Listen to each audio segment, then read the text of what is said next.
relação ao sindicato, não há uma posição dos anarquistas contra o sindicato hoje. Há uma crítica severa à burocratização dos sindicatos, uma burocratização que a gente entende que tem uma gênese, anos 30, que se desenvolve ao longo das décadas do século XX num processo crescente e que hoje em dia eu acho que a evidência é muito grande, talvez até maior. E, a despeito disso, os anarquistas continuam inseridos nos sindicatos, mas inseridos sob um outro patamar, sob uma outra perspectiva, não mais como sindicato, como um meio através do qual faz-se alavancar o processo de transformação da sociedade e a derrubada do sistema capitalista.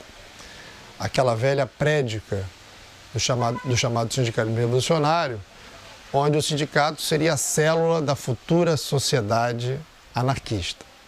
Não é mais sob esse paradigma que os anarquistas trabalham no Rio de Janeiro, por exemplo. Nós entendemos que o sindicato ele é importante ainda porque lá estão trabalhadores, a despeito do avançado grau de burocratização. Por um outro lado, por estarmos lá, né, os trabalhadores estarmos lá, é importante que haja uma proposta para o sindicato. E no nosso caso, a proposta para o sindicato, ela se evidencia em dois momentos. O momento onde o sindicato está mais ativo, que é o momento da greve, o momento do confronto. Ou seja, da reivindicação do trabalhador em relação ao patrão, mesmo que esse patrão seja o governo. Então, nesse sentido, nós temos uma experiência que remonta aí até muito mais o início dos anos 90, quando em 92 nós ajudamos, junto à nossa base petroleira, ajudamos a ocupar o prédio central do EDISA, na Avenida Chile, aqui no Rio de Janeiro. Então, em 92, os anarquistas tiveram um protagonismo importante na ocupação do prédio do EDISA. E ao longo da década de 90, em várias oportunidades, nós nos aproximamos, porque temos companheiros da base petroleira, nos aproximamos do sindicato, do Sindipetro RJ, por exemplo, em momentos de radicalização desse sindicato. Então nós nos aproximávamos em momentos de radicalização. Quando a relação capital-trabalho se mostrava tão evidente que era impossível garantir apenas o campo dialógico, onde era possível garantir apenas o campo da negociação e era preciso partir para a ação direta. Tá? Então nós aparecemos, nós começamos a ganhar uma certa credibilidade, inclusive a partir disso. Em 2001, 2002, 2003, nós começamos também a atuar na base petroleira, principalmente num movimento muito generoso, importante, chamado movimento de anistia. Esse movimento de anistia era um movimento que propunha o retorno de militantes, inclusive anarquistas, que tinham sido demitidos nas greves de 93 e 94, ainda no período FHC, chamado movimento de anistia. Esse movimento de anistia era um movimento que propunha o retorno de militantes, inclusive anarquistas, que tinham sido demitidos nas greves de 93 e 94, ainda no período FHC, né? 94, 95, melhor dizendo.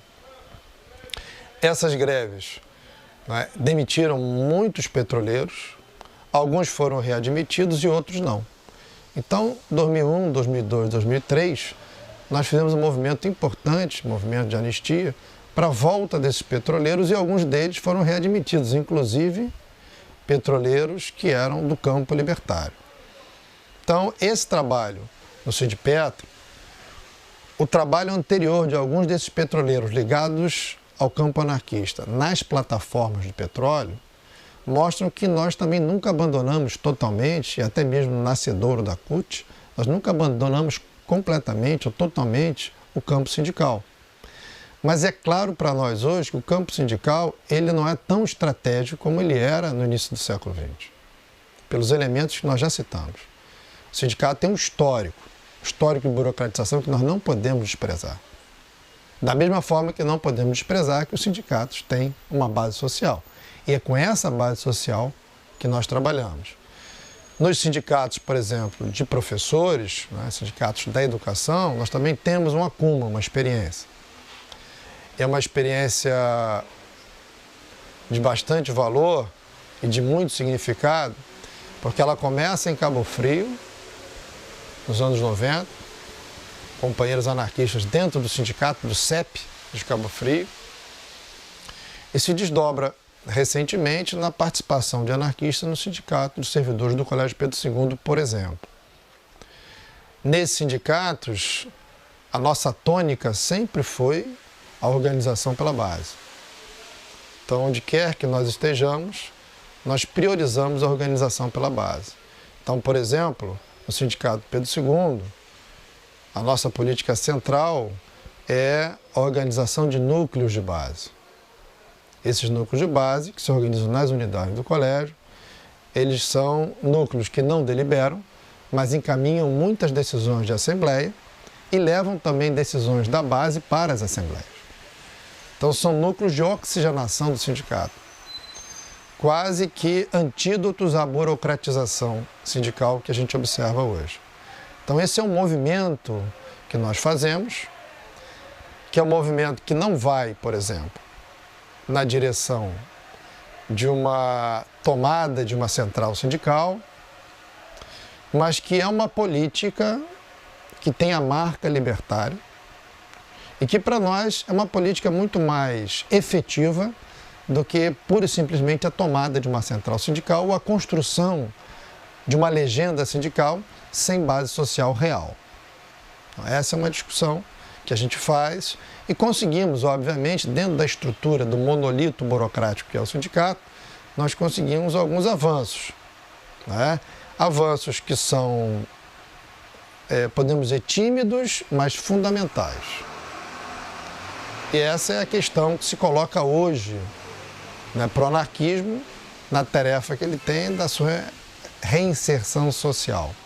Reinserção social é essa que é fundamental para que o anarquismo recobre a sua visibilidade, né? Porque a gente entende que ele nunca perdeu a sua contundência política, né? O que ele perdeu durante alguns anos, algumas décadas, foi a sua visibilidade.